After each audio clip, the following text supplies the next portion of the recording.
શિયાળાની સિઝનમાં વિવિધ સ્કૂલોમાં રમતોત્સવનું આયોજન કરવામાં આવે છે ત્યારે અમદાવાદમાં એસજી હાઈવે પર આવેલી હીરામણી શાળામાં સાંસદ ખેલ મહોત્સવ આયોજિત થયો છે। 21 થી 23 નવેમ્બર સુધી 3 દિવસના ખેલ મહોત્સવમાં kho kho, kabaddi, skating, volleyball, skating, લીંબુ ચમચી, દોરડા ખેંચ, સંગીત ખુશી જેવી સ્પર્ધા આયોજિત થઈ છે, જેમાં 29 સ્કૂલના કુલ 1900 વિદ્યાર્થીઓ સ્પર્ધામાં જોડાયા છે। રાજ્યસભાના સાંસદ નરહરી અમીને રમતગમત મહોત્સવનું ઉદ્ઘાટન કરાવ્યું હતું, જેમાં મુખ્ય મહેમાન તરીકે ગુજરાત રાજ્યના રાજ્યકક્ષાના મંત્રી દર્શના વાઘેલા જોડાયા હતા।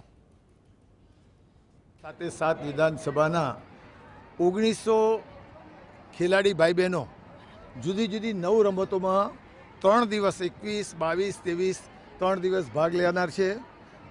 લગભગ 150 કરતાં પણ વધારે રેફરી, કોચ અને શિક્ષકો એ પણ આ 3 દિવસ દરમિયાન હાજર રહેશે।